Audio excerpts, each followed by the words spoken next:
Hello, everyone, and welcome to the OnlyLandFans show. My name is Kendall Lejeune, and our guest today is Brent Bowers. Brent Bowers is an investor and coach with a focus on buying and selling vacant land. As an Army officer with over 8 years of service, Brent was spending a great deal of time away from his family, and he knew he needed to make some changes in order to be more present with his wife and children. Brent began investing in real estate as a way to support his family while having more time to spend with them. In a short period of time, Brent was able to expand his business, hire a team, and still had more time to spend with his family. Brent now helps other investors learn the ins and outs of buying land. Brent, thanks so much for joining us. How are you today? I am really good. If I could find that mute button, it disappeared on me there. So thanks for having me, Kendall. It's been a long time. I've been wanting to chat with you. So it's good to finally have connected with you. Already met Brad. There seems to be amazing people on this group, and I'm just happy that I got some friends to hang out with because there's not a lot of land investors, and this is going to probably we might lose some of the audience, but I can't stand those house guys. No, I'm just kidding. So. Yes, as a reformed house guy, I don't take any offense to that whatsoever. Yeah, So, yeah. Brent, No, where it's good to where are hang you out. stationed? What's that? I said it's good to be with other friends. You know, this many land investors in one spot is amazing. Absolutely. There aren't a ton of us in comparison to other, single family flippers and things like that. So I'm right with you. This is our tribe. This is where we are. So, where are you calling in from? Where's home base for you?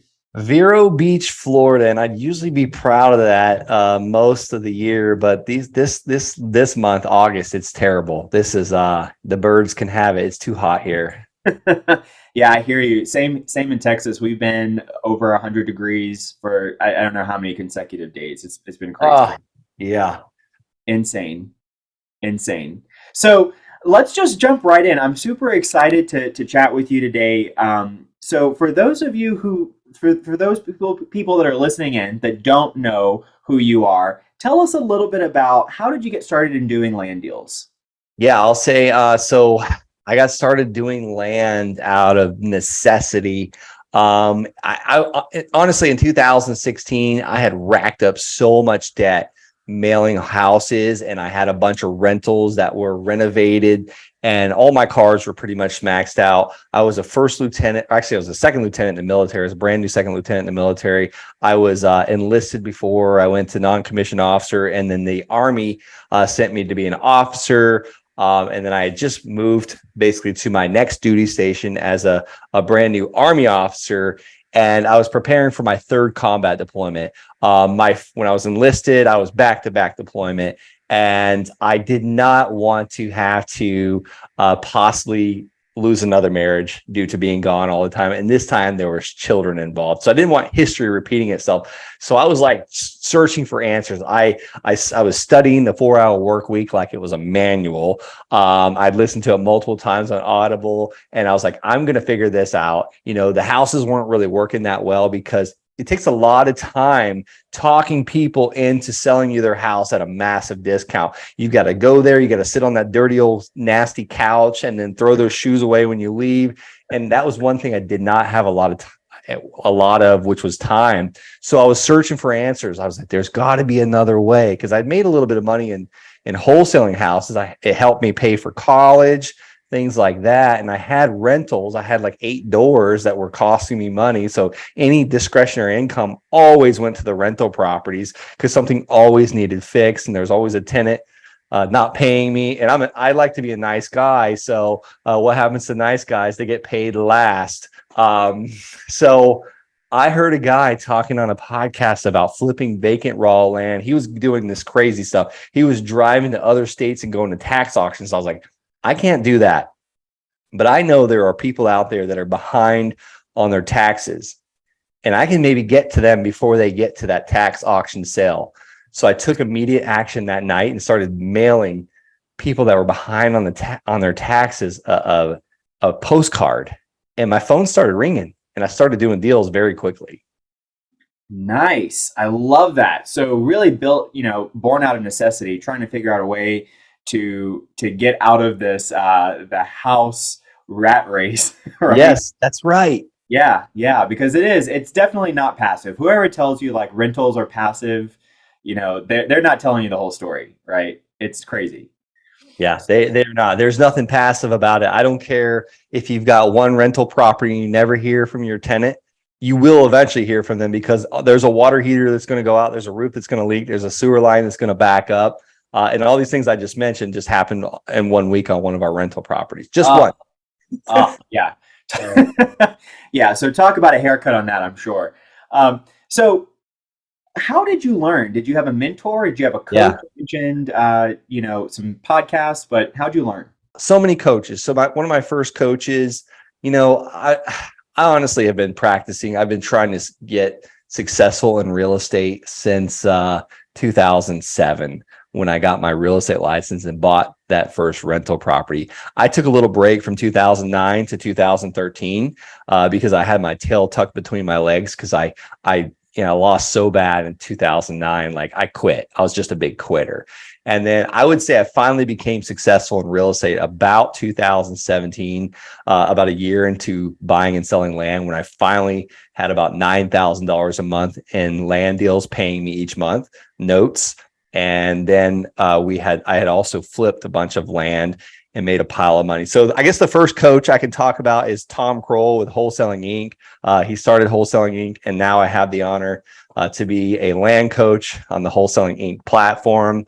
And then, so I had that first guy I heard talking about land was Mark Podolsky on a podcast, and I didn't hire him as a coach at first. I probably made about $150,000 in land and had a couple notes paying me. I think I was up to like a couple thousand a month at that time, and I didn't realize that's one of the main things that he taught as well. I was just seller financing land because the land I was selling, Jeff, you probably are familiar with the area, Fort Carson, just west of Fort Carson. One of the parcels was right there at that state park. And I thought the land was garbage because it was landlocked by that state park. So why was I seller financing it? Because I didn't think anybody else in their right mind would pay me cash for it. And I had it sold overnight. So I built that up. And then I finally hired Mark to one-on-one coach me about 2017 timeframe. And that was the best money I've ever spent.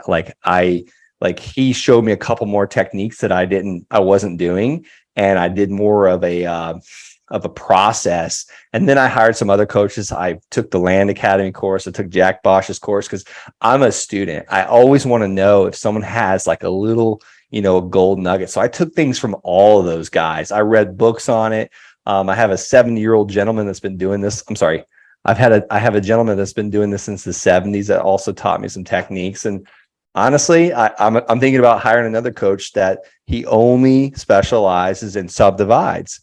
And I don't do a lot of subdivides. I haven't done a lot of subdivides, but I'm sure I'm going to learn something from that guy too. I love that, the whole concept of just being a lifelong learner and borrowing from different people and Borrowing.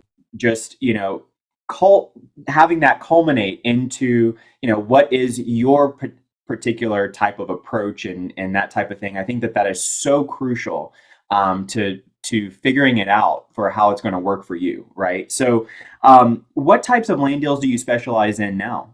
Yeah, now really just the more infill lots. And what do I mean by infill lots? Here's my definition of it. There's usually a road by it, not always septic. I'm sorry, not always sewer, not always water, but there's usually a road somewhere close by. And it could be a dirt road, it could be a grass road. I don't care. I'll still buy the landlocked stuff, but I get it for next to nothing. I'll still buy the stuff in like the middle of nowhere, but it needs to be like a pretty good multiplier. But really, I keep it so simple. Can I make profit on it? And I like to at least make a minimum of $10,000 per parcel net profit. That's great. And are you still seller financing those or what's As many as I can. I'm buying one right now for $335,000. It should sell for about 550, and I'd like about 335,000 down. And here's why: because I want to pay off my lender, because this lender is more of a short-term lender. Got it. I love that. I love that. Brad. All right. I like that Brad's here. All right. Good to meet him. Yeah. Yeah, you perked up Brad's ears when you're talking about paying out the lender. I love that. Yeah. And I always get the 30-day blowout price from the realtors. That's why we're selling it for 550. And I made a huge mistake on this land deal. I don't know if anybody shares their mistakes in these podcasts, but I actually originally started at 550 with this seller. It's in Utah. I've never stepped foot in this area of Utah. And the seller was talking about, I'm sorry, not the seller, but the realtor, one of the realtors that I was talking to originally, before I gave him the address, I gave him the street name. And he was saying, he's telling me all this information. I could tell he knew what he was talking about. And I found him by looking at Redfin and seeing who was selling the land in that area. That's how you find the best realtors. That's how you find the land specialist realtors. Well, he said easy, should sell for $1 million. So I'm thinking, all right, 550, smoking hot deal. The seller's going to seller finance me. I just got to come up with $50,000 down. He'll finance for a couple of years. I was like, that's a great play. I can seller finance it to someone else. Well, he comes back later on last night. This is a deal happening right now. Says my wife is upset. I was like, great. You know what? I knew I should have got the wife on the phone too, because you want to know, like, sir, do you make decisions unilaterally? How do these work? Is your wife on board with this? Because I saw his wife was also on the deed, and I didn't. I chickened out, like I didn't do it. So his wife said, or he says, my wife's upset. She doesn't want to do seller financing. She doesn't want to do that, but we'll sell it to you cash for $375,000. I'm over here like to myself, oh my God, I'm robbing these people. But here's what I'm going to do. If I make a lot of money, I can always give them more money at closing, because I didn't want to steal the land. Well, I hear back from the realtor this morning. He goes, I looked at that address, because I did not send the address to that realtor until I had it under contract. Why? Because I've seen realtors steal deals before, never from me, but from another real estate agent, Josh Sloan. It happened to him, Jeff, if you know Josh Sloan. So I'm like, I'm not going to give him the address. So he looks at it and he goes, yeah, man, that one maybe 550. And I'm like, is that the blowout price? Like the 30-day blowout price? He said, yeah. So I'm thinking, okay, what if I have this thing a year and I have to pay a year's worth of interest? What if a oops factor happens? So I immediately texted the seller this morning. I've got bad news, and I forwarded them what the realtor said, and we're down to $335,000 now. So Wow. could have made a mistake. Yeah, yeah. Well, what I love about that is that so many people, I think, and especially I know, speaking from experience, when I was brand new to this, had that happen, I've been like, well, the deal's just fallen apart. But the fact that you were able to negotiate with the seller, renegotiate with the seller, and get a price that works, I that's just fantastic. I love that. Yeah, I mean, I was a little afraid. I didn't want to call him this morning because, like, we had come down so many times, but I was like, listen, I gave him the bad news first and then texted him a couple hours later. And the reason why I texted him is because I was really having a hard time understanding him on the phone. So the text was a lot better for me to communicate with him. So I said, I need to be close to about 220. I need to be at 225. And he replied back 235. And I was like, I gave it like 10 minutes. I was like, fine, let's just do it. So Wow. Yeah, yeah. No, that is great. So, can you talk a little bit about what were some of the biggest challenges that you had when you were doing your very first land deal? You obviously had a great start and having some success in the house industry, but what types of challenges did you face when you did your very first land deal? so many. I'll tell you, one of the biggest challenges was I had no clue how to value the land. No clue whatsoever. I was going off the assessed value. I was going off of any realtor that I could find, Uncle Bob that had his real estate license that never sold a house before. And I made a bunch of mistakes doing that. And I really had to rely on my buyers to tell me where it was at. And most of the time I was pricing this stuff too low and they were like ripping me off. Lowballing me. And then I finally figured out how to start pricing this stuff by getting in touch with a real estate agent to show me like the solds that were happening in the area. And then I was like, it finally hit me like a brick. And I was like, Zillow and Redfin show what this land is selling for. These are free sites. So that was one of the hardest things in the beginning. Number two was this is going to sound stupid, but I had a lot of success very quickly. And I was still an Army officer and I was working like 13, 14-hour days for the military. Plus I had a newborn baby at home. So I was, those really quick wins that I had, I mean, the first land deal I bought for 285, sold it for 5,000. The second one I bought for 500, sold it for 500 down, 400 a month. And that was like, I'm talking about overnight. So the third one I bought from a bank for 25,000 next to Schriever Air Force Base and assigned that contract for 38,000. So I was like thinking anything I touch turns to gold. So I started buying land sight unseen. And I forgot everything in real estate that I had learned. You need to do title searches. You need to have a title insurance policy. Like I didn't even know what a quit claim deed was, but these sellers were giving me quit claim deeds. Now I know what they are. I don't do them anymore. And like Brad's like, oh my God, this guy's an idiot. 2016, the problem is like when you win, when you make a lot of money really quickly. And for me back then, like that was a lot of money, like really fast. And I think my fourth land deal was like a $78,000 assignment fee. So you start getting a little cocky and you start thinking, okay, whatever. I don't even have to look at this. The county says it's 3,500. I'm paying half of that. I'm paying like literally $1,500, less than half of that. And I figured it out in El Paso County, Colorado. It was about 10 times what the assessed value said it was. So a $3,500 parcel minute was worth 35,000. So I'm like, I'm paying $1,500 for a $35,000 parcel of land. What can go wrong? Famous last words. It was a hole in the ground. There was a $175,000 IRS tax lien on it. But the amazing thing is I worked through every one of those mistakes and eventually made money on all of those parcels. Wow, congrats on that. I've heard it said that one of the most vulnerable positions to be in business is right after a success because you're not, you're thinking like you can't go wrong, right? You start to kind of glaze over some of those details. So congratulations though for salvaging those deals. That's incredible. Yeah, it worked out. Sometimes this time is the healer of all things that we hear that. One of those parcels that I had about only like $350 in. Like I reopened an incorporation. I bought the land, all for $350. And then there was like $4,000 in back fees and fines. But I had a quit claim deed from this seller. Her husband died. He was a developer. We got it all worked out. And I sold it for $16,000. And we went to the title company. We got it all worked out.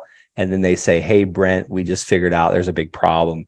There's a $175,000 IRS tax lien attached to this land. And thank God I had not put that land in my name yet. And I'm freaking out, like thinking to myself, I could have just literally went bankrupt right there. This Right. is one of the first land deals, right? Well, I left that and I've still got the filing cabinet right there. I left that deed in that filing cabinet for a year and that seller called me. Why am I still receiving these tax bills? Like I didn't know what to say to her. I was afraid. So I didn't even reply back to her. And I talked to enough people over that year. And I talked to one person that was he was a few years ahead of me in land. And he said, those things fall off eventually. So I contacted an investor-friendly title company. That's huge, by the way. And how do you find investor-friendly title companies? You reach out to the players. Who are the players? Where are you at, Kendall? Where do you live? I'm in Austin. Sell my house fast, Austin, Texas. You call the top 3 people that are coming up on Google. Those are the players in this business. You say, hey, I'm a brand new land investor in Austin, Texas. Can you please help me by referring me to a investor-friendly title agent? Investor-friendly title agent. Oh, by the way, what are you doing with your land deals? I'm a land buyer. I notice you're a house buyer. I'll pay you your assignment fee. Oh yeah, you want to send them over? Great. And thanks for referring Tammy Thomas at Heritage Title Company. So I found Tammy and I was like, listen, can you please help me with this land deal? I want to clean the title, like whatever it takes. She goes, looks good. Just pay the $4,000 to Fountain, Colorado, the city of Fountain, for the mowing. I was like, no IRS tax lien? She goes, no, I don't see that. So that second time I sold it for $38,000 on payment. I got $5,000 down and $536 a month for almost 7 years. They finally just paid off. Wow, I love that. So many great nuggets in that little bit right there, just about finding an investor-friendly title company. I mean, that's huge. That's absolutely massive.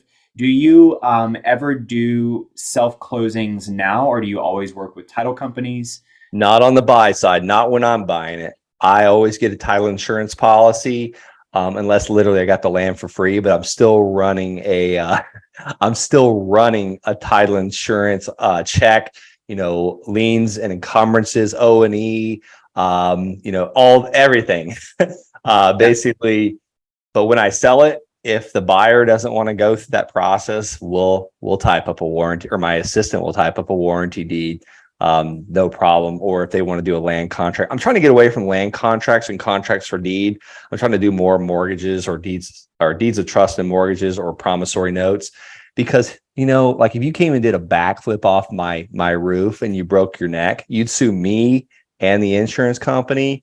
But if I have a mortgage, like, you're not suing the mortgage company, or you're not suing the bank. I shouldn't say. I don't. You don't hear of that anyways. I'm sure it could happen, but I just want to start reducing the liability. yeah, that's really good advice. So I like to ask this question to every guest that I have on the show because I think that the perspectives are so fascinating and you can get so much information from this. So let me ask you, where do you see the market going now? And what are you going to do to thrive in the upcoming market shifts? Well, um, I think we're in it. We're in for a big correction and change, because billionaires are usually pulling out of the market about a year before anything hits the news, and billionaires started pulling out about 7 months ago. So, will I keep buying land at today's prices? Yeah, but I'm looking for massive discounts, and I'm selling it in 30 days. Like, I'm going to keep playing, but I'm preparing for a massive drop. So, like, for instance, I'm trying to get everything around 50 cents on the dollar on today's prices. What are today's prices? Like, I'm looking like no further than the last 3 months. Got it. Yeah, no, that's really good. Now, what would you say are the most important skill sets to have in the land industry? Woo! Um, well, my I would say number one, without a fact, you're willing to mail landowners, or at least talk to them, whether it be text or cold calling. I don't do any of that stuff. I like to mail because it's a lifestyle business, but you've got to be willing to send those letters to landowners. Blind Excellent. faith. If you're brand new at this, if you're just getting started, you got to have blind faith. I just did an interview today, with a gentleman, Joe Cody. He made $153,000 net profit on his first land deal. He mailed 300 letters to get that. 300 land offer letters. Guys, I'm telling you, these blind offers work. What I call them land offer letters. I'm sending an exact offer for the exact amount that I'll pay for that land. If anybody wants a copy of the one I'm sending, I'm triple split testing this, by the way, against postcards, against checks, like these envelopes that look like checks, and these land offer letters are doing twice as good as those other two combined. If anybody wants a copy of that, just go to the landsharks.com/LOL. That's for the only land fans. I'm going to take that down in a couple of days, so you better hurry up. But so we'll email it over to you. Again, that's the landsharks.com/LOL. I can put it in the chat. But those land offer letters, they work. Sometimes you got to send a couple thousand. So don't get hung up on that 300. But all I'm getting at, if you do the math, take 153,000 and divide it by 300 letters, that's over $511 a letter. Like, if you put your mindset around every time I send one of those letters, I spend $1 and I make $511 back, you'll get over your mailing fear. Some people, it's only $4 a letter, $4 profit per letter. So if I spend $1, I make $4 back. Like, if you figure those KPIs out, those key performance indicators, how much you sent, how much you spent, how much you made, you'll get over that mailing fear. Now, will it still be a fear? Maybe. It's like a little small candle compared to a spotlight, though. Yeah, that's really good. I love that perspective in that, you know, you put $1 in, you get $4 or $5 out. That's so important because I know so many people that look at marketing as a, a cost versus an investment, right? And in our business, if you're not marketing, you're not getting anything, right? Like your pipeline is kind of dead if you're not marketing. So Yeah. what a great perspective shift. I love that. You got to look at it as like you're planting seeds. Every time you send a letter, that's a little seed. And, what's the second letter? 12 weeks later, you should send a second letter. That's like the water.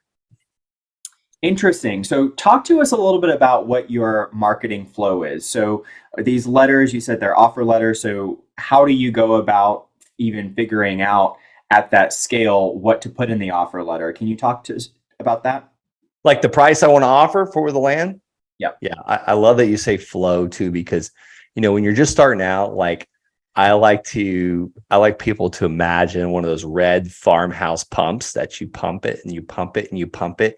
You crank that handle and all you hear the air, and eventually all the air runs out and then water starts to trickle out and then water starts to flow out. Now, once that water starts flowing, you can slow that pump down, but never ever stop pumping it. You can pay someone to pump it. You can pump it yourself. You can slow it down, but you cannot let it stop. So I've been sending about 300 letters a week now since about 2016 timeframe. So that flow has really built up. Now, have we slowed it down at sometimes? Sometimes I've stopped it like an idiot because I was too busy. Well, you don't know what you don't know. I shouldn't say like an idiot. Like I just didn't know. Like I was focused on the 10 deals that just came and I'm like, oh, I can't mail anymore. No way. And the mail house is like, Brent, are you like, what's wrong? Why aren't you mailing? Um, I just didn't get it. But how do I figure out what I want to offer? So it depends on the area. Like some people really love selling those $10,000 parcels of land because they're cheap. I can buy it and then I can sell it and I can double or triple, quadruple my money. So if I'm mailing, which I don't mail these areas anymore, it takes the same amount of time to make $100,000 on a land deal as it does to make a couple thousand. I didn't know that starting out. I just had no confidence. I didn't know what I was doing. Sometimes I still don't believe that this works because this is crazy. Like I'm second guessing myself on this Utah deal. I'm like, is this really, does this guy really own it? Like, that negotiation was way too easy. But anyhow, it's just like, no, it's not too good to be true. This has been around since before houses. Like land was the first investment in real estate. So if I'm offering on a $10,000 parcel, I can sell it for 10,000. I'm offering about 10 cents on the dollar. I want to pay about $1,000. Now, if I'm on $1,000,000 parcel of land, if I'm going to assign that contract, I can offer like 80 cents on the dollar, 89 cents on the dollar, 82 cents on the dollar. Now, if we're talking about a $550,000 parcel of land, then I don't know, let's do the math. Like I wanted to be at 225. So 500 divided by 225. Oops, I did that wrong. 225 divided by 500,000. That's 45 cents on the dollar. I originally sent those offer letters out wrong because I thought that whole neighborhood was selling for $1 million a parcel. I did that math too quick and I didn't micro down. So everyone got offers at about a little over 50 cents on the dollar. Wow. So just to clarify, you're not going through, let's say you send 300 pieces of mail in 1 week. You're not going through every single one of those leads and running comps and saying, okay, this is how much I can get for it. This is how much I want to offer for it. You're kind of doing these in batches, right? Yeah, they're in batches as micro down to the neighborhood size. So I will pick a neighborhood and I'm going to see what's selling. And I'm going to start with that size first, that size parcel first. So let's just say it's anything that's selling in there is there's some half acre lots, there's some 3/4 acre lots, there's some 1 acre lots. So today I'm going to start with the half acre lots. Tomorrow, 3/4 acre lots. The next day, 1 acre lots, and everyone's getting its own pricing. I use are you familiar with Pebble? Yeah. Yeah, I use Pebble for it. It's amazing. Yes. Very good. And so you mentioned that you have a follow-up letter that happens. What's sort of your marketing sequence? So you send out that first letter, and then what happens? Yeah. So the first letter, crickets. I'll do two things. One, I'll send another land offer letter, or I'll just send the tribe postcard. We call it the tribe postcard. It's a handwritten postcard that says, "Hey, my name's Brent. I'd like to buy your land at 123 Main Street, or in Austin, Texas. If you're interested in an all cash, fair price offer, call me or text me. God bless you." If anybody wants a copy of that, go to the Land Sharks, thelandsharks.com/postcard. I bought, holy cow, I can't even tell you how much property with that. That postcard is simple. It's Nice. super. Yeah. And so are you driving everyone? Is the idea to drive everyone to a phone call? And then how do you process those phone calls? Yeah, I prefer not to get on the phone. With the postcard, yeah, it's got to go to a phone call. So I'm not sending as much of those these days. I'll tell you that. I'm really trying to stay more towards the LOL, but if it's a good area and I had some success, I'm going to follow up with that postcard, because I will get different people that call that postcard that will throw that land offer letter away. So it's like a different psychology of person. If someone's really serious about an area, you send them that land offer letter, you send them a postcard, and then you skip trace that list, and then you call them, and then you text them. You're pretty much going to hit all the different psychologies, except for going and knocking on that door. Nice. And so let's just talk about what, let's say in a perfect scenario, you send out the offer letter, they're interested. What happens after that? Do they call in, or do they Yeah. sign a contract, or how does that work for you? Sometimes they call. Sometimes, like just the other day, we got an email. Like, we get email, we give them multiple options: email, call, fax, or they send it back via United States Postal Service. I have an acquisition manager. He's very part-time. He's been traveling a lot around the world. He designs sprinkler systems for commercial buildings, and he's not been able to take the calls as much lately. So I was like, take the phone number off. Let's try something out. Let's see if we can get him to send via fax. And I have an e-fax. It's like myfax.com for $9.97 a month.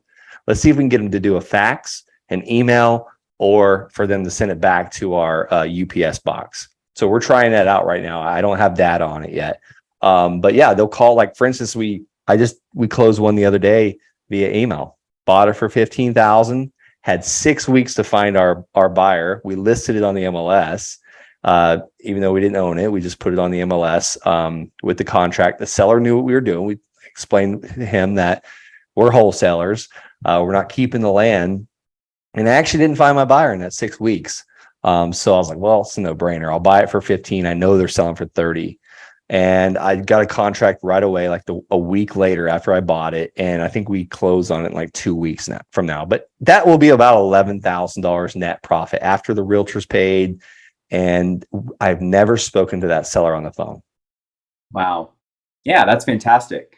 So how do you go about picking a target area to find your deals? Man, I'll tell you, I got this majorly complicated system. I look at all this data. I'm just kidding. I just want to see where land is selling.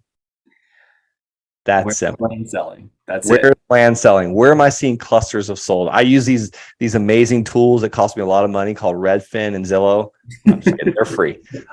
So I put in my area that I want to go to. And what I'm going to do is I'm going to go to all filters. I'm going to look at the sold land, only sold land. And I want to see what's happened in the last month. And I'm going to go back to my area, and I'm going to exit out, and I'm going to look at the map, and I'm going to zoom out, and I'm kind of going to scan and pan and see where I can see little clusters of sold land. You will find some amazing areas. Like, I just want to see land selling.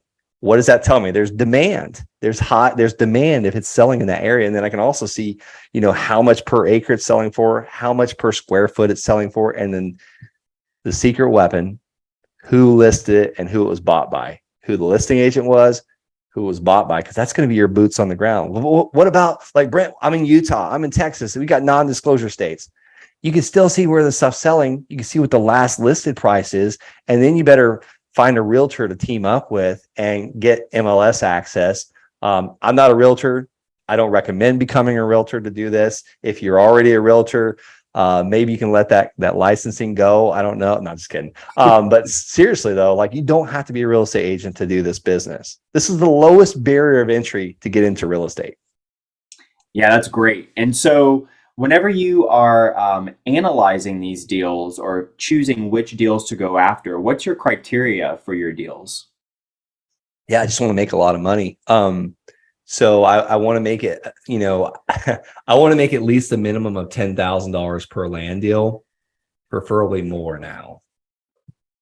So criteria is I got to see solds happening, and I'm generally trying to stay above at least a $50,000 sold price because there's a lot less competition. I'm actually going even higher now. That's why I'm dabbling in these $1 million parcels.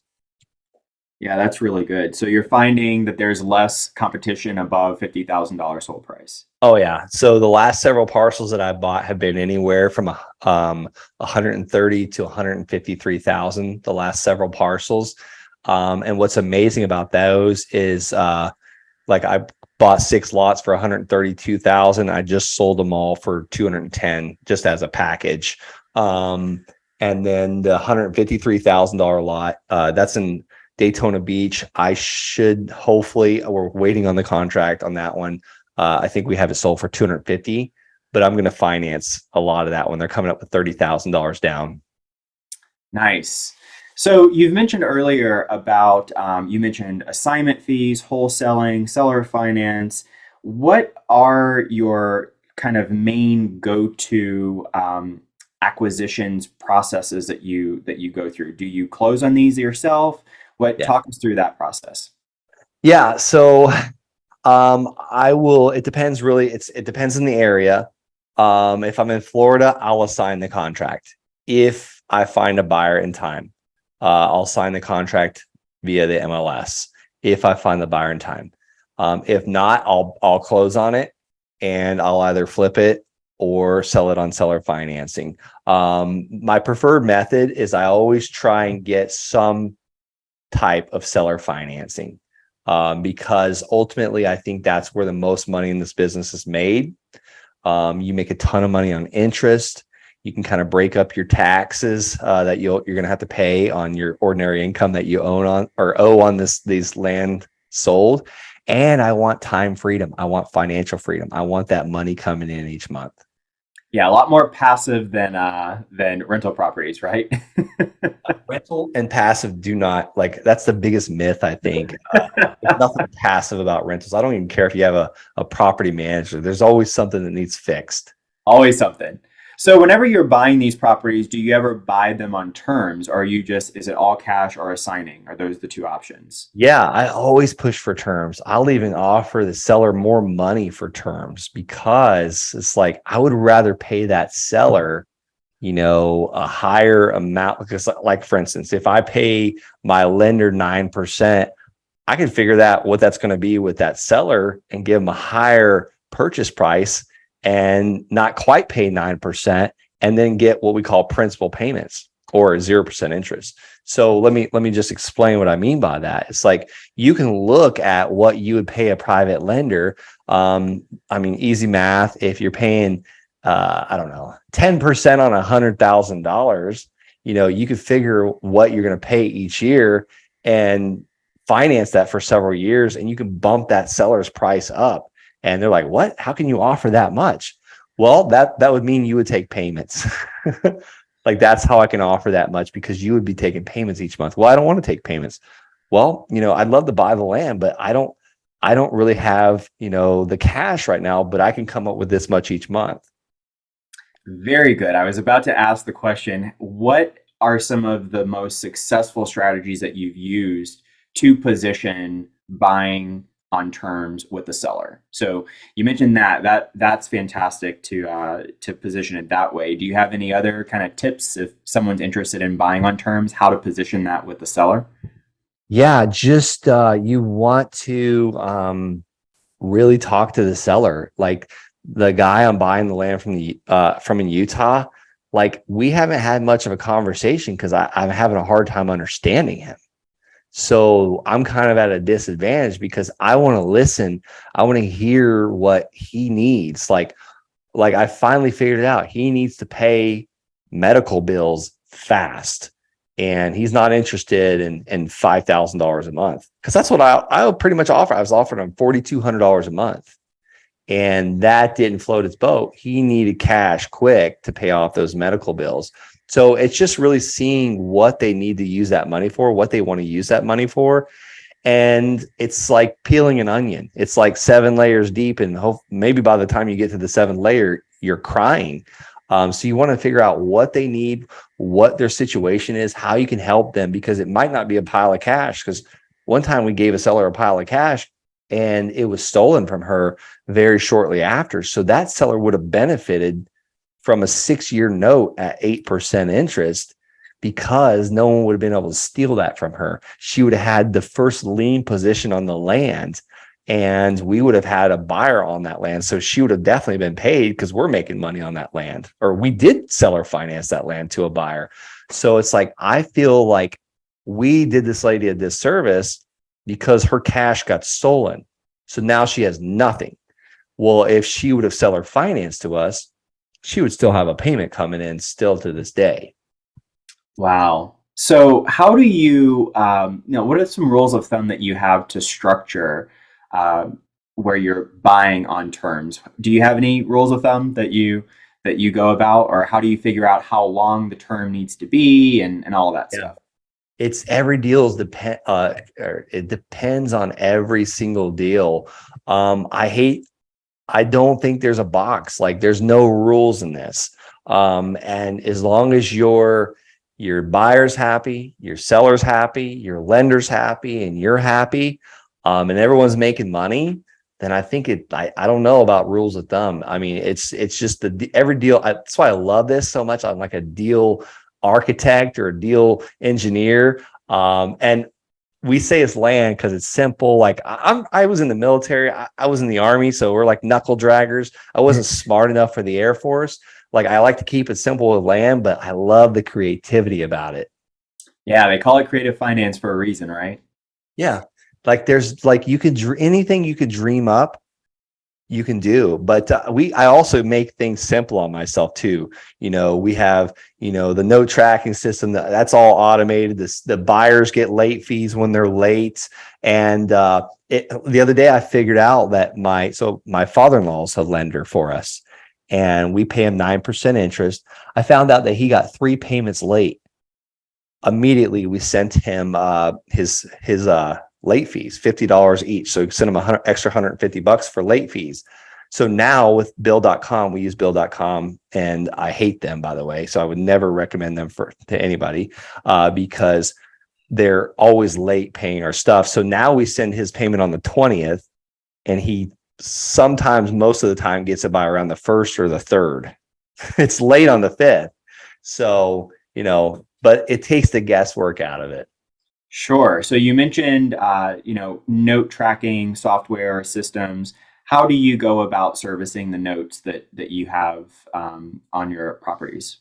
Yeah, I use easynotetracking.com, and you can have as many notes as you like for $99 a month. I'm not using a professional servicing company. Now, if you're planning to sell these notes, then I recommend like using a professional note servicing company. I'm just using software. I don't plan on selling my notes. If we want to sell the notes, here's what we do. My assistant calls all of our payers, our land buyers, and gives them like a 10% off discount if they pay off the note. And she talks to them like, how's your credit? How's this? How's that? And she tells them that they can go and get like a 0% interest credit card for 18 months and save 10% off for us, and then have 0% interest for 18 months. So a lot of times they'll take it and they'll pay us off. Yeah, that's very cool. That's very cool. So how do you market your properties for buyers? Like, how do you find the buyers? I know that you mentioned the MLS. Is there any other dispo strategy that you use? Yeah, so I recommend all of them. So when I was doing a lot of this buying and selling the cheaper parcels, like anywhere from 15,000 or lower, holy cow, it was a lot of work. It was so worth it though, because we built up quite a bit of notes. But we used, before I was on, like every land website, like land.com, Land and Farm, Land Watch, Land Moto, Land Century, Land Hub. I'm sure I'm forgetting some of them. We would put them on Craigslist and Facebook buy sell groups, Facebook Marketplace, signs. They work. I said it 3 times for a reason. Neighbor letters 4 times. Those work. So all those strategies. But let me tell you, the one thing that took out all of those, a realtor, a land specialist realtor. But they like to be a little bit more expensive parcels. So there's the trade. And I was able, when we started, like, I've got a lot of cheap land left. If anybody wants it, call me. But when we started working with realtors, I was able to cancel thousands of dollars a month in subscriptions. I was able to get rid of 2 virtual assistants, and I mean get rid of them, like they were dead weight, like they were starting to like just slack off, and 1 full-time person that was literally selling our land. At one time, I think we were selling about 9 parcels of land a week. Wow. That was too much aggravation. Yeah, that's crazy.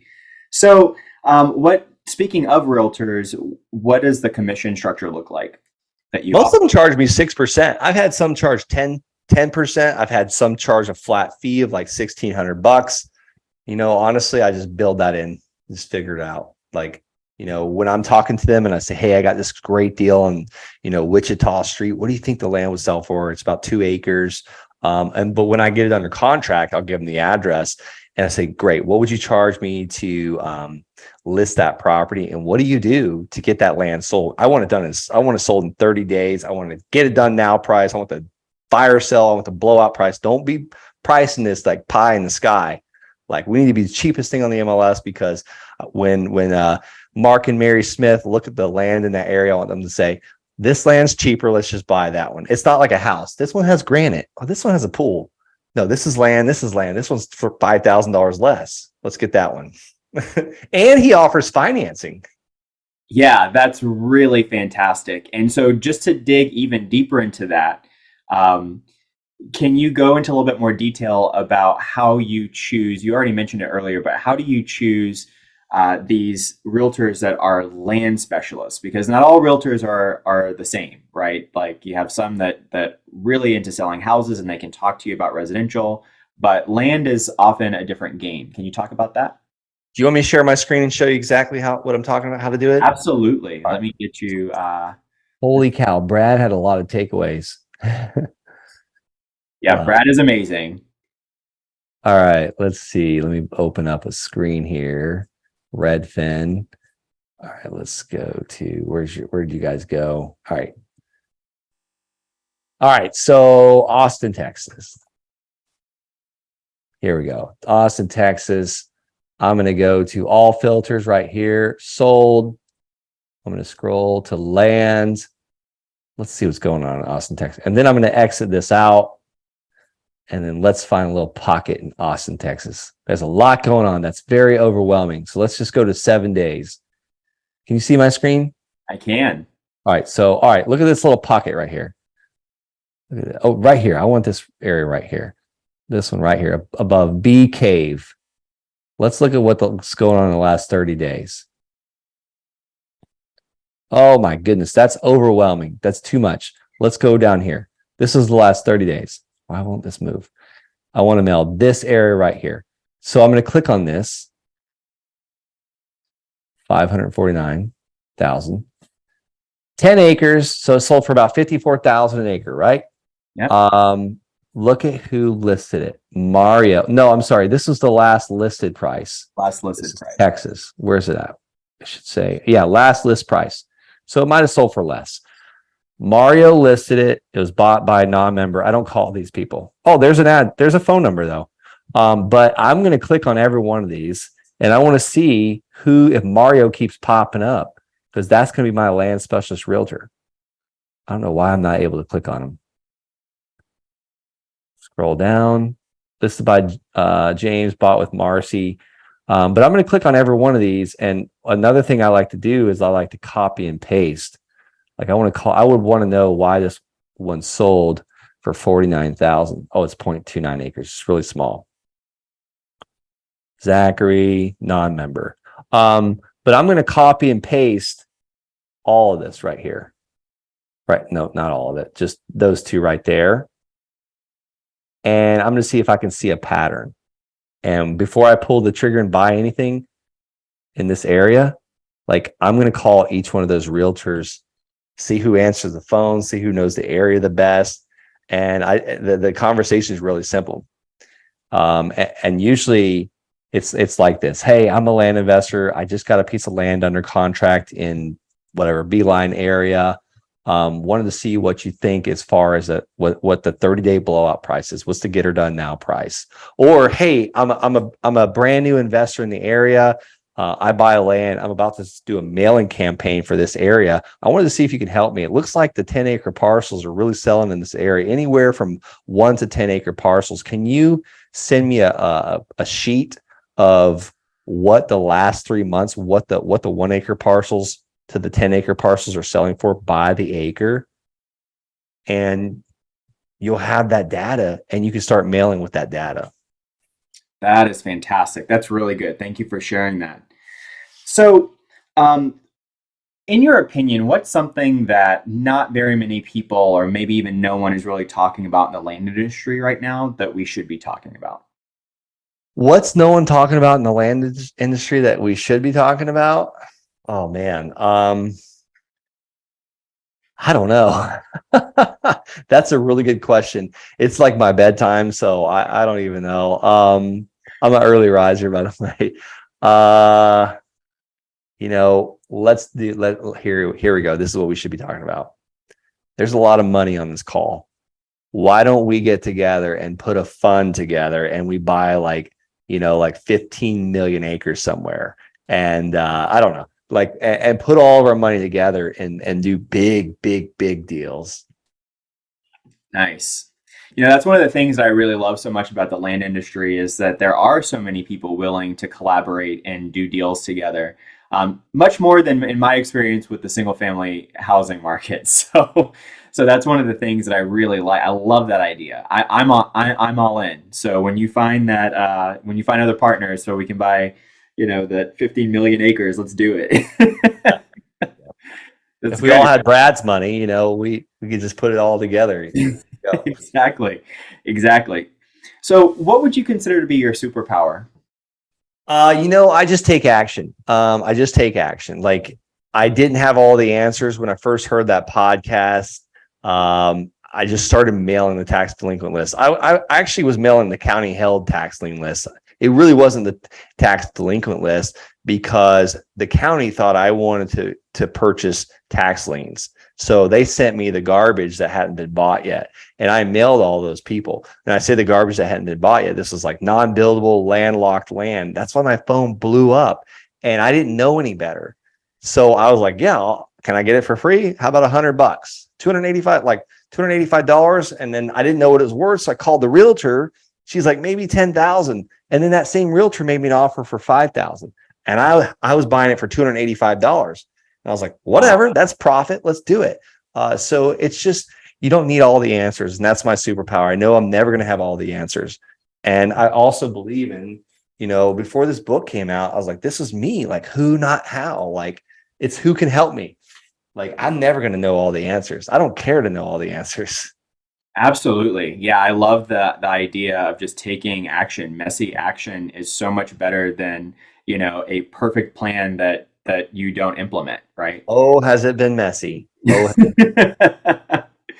So, you just mentioned who, not how. What other, business owners, entrepreneurs, maybe influencers do you like to follow? I really don't follow. I'll read their books and, I can't think of one off the top of my head that I'm following right now. I'm reading Jan Jones' book, The CEO's Secret Weapon. Great book. And like some people might not have a executive assistant, but I'm trying to figure out ways me and my executive assistant can leverage how I can leverage her better, how I can get more results from her. That the executive assistant, it wasn't the it wasn't the recording studio owner that found Elvis Presley. It was his assistant. So, I'm diving into that, but I'm always learning. Profit First is another book that I've been really, really talking about lately quite a bit. Obviously the Bible, I try and read that every morning. I almost said I read that every morning, but see, that's why I got to read the Bible, because I almost lied there. It was a good catch. It was a very good catch. So, what's the biggest surprise you've had so far on your journey in the land space? That this really works. It's Right. still, Yeah. I can't believe it's too good to be true. And my dad, he's done like 50 land deals. That's a surprise to me. Like my dad, like he's turning 61 years old tomorrow, and he's done he's done 50 land deals now, and he's done manual labor his entire life. Like his body's breaking down. So that surprised me. I like he's doing it. That's really cool. That's really cool. If you could go back and tell yourself three pieces of advice when you were a newbie, what would they be? Mail often, mail every day, mail consistently, never stop mailing, even if you got too many deals going right now. Very, very good advice. I love that. What's your biggest passion or goal you'd like to achieve at this point in your life? Um, you know what? Geez, so many. Like right now, I'm on a mission to help more people become land investors. That's a huge passion. My next goal that I'm about to hit is have six support calls a week, 6 days a week, for my land shark students. I want to pay off our vacation home. Actually, I haven't paid it off, so that's another goal. I was looking at it. I actually am about to do a land deal that the profit should hopefully pay that property off. So I always have goals. Always have goals. Great. I love it. I love it. And what makes you feel inspired or like your best self? Usually after I leave during my workout every morning. So I feel like I'm being my best self then. Excellent. So, I just wanted to ask you because, first of all, you've given us so much value. Thank you so much for spending this time with us and giving us so much of your expertise and your knowledge. How can we give back to you right now? What types of resources or connections are you looking for currently? Yeah, I'm looking for more lenders. Definitely looking for more lenders. I have a bunch of smaller lenders that with like 20,000, 100,000, 200,000. But now that I'm really like I've had a great time buying in the $150,000 range, the $50,000 range. But now I'd like to start buying in the $500,000, $600,000, $700,000 range. I was inspired by one of my students. He bought the land for 700,000, sold it for 1.5 million. And then another student did a $450,000 net profit deal because he raised $1 million. So, I guess I'm looking for ideas on how to do that, either private lenders, or we can do a LLC with an operating agreement, or maybe I just need to put a fund together. I haven't done the fund thing because I didn't want to be like a slave to the people that had the money in there. Like, go find me a deal. But I don't know. I'm looking for ways to start doing those $1 million deals. Nice. So if someone's listening to this and says, "Hey, I have money or I have access to money," how can they get in touch with you to connect with you about that? Yeah, the easiest way to get in touch with me is hit me up on my cell phone. I'll drop my cell phone number in here, 863-801-6959. I'm on Instagram, Brent L. Bowers, thelandsharks.com. I'm pretty much on all the socials, Brent L. And yes, that L stands for land, Brent L. Bowers 1. Thank you guys so much for joining us. Have a wonderful week. Be safe, and we'll catch you in the next one. Thanks so much. Bye-bye. If you're interested in hearing from other 6- and 7-figure land flippers about how they've built and run their businesses, then check out my group, OnlyLandFans, where I do a live interview each week inside the group. You can grab that link at the description below. Until then, be great, have a great week, and catch you in the next one.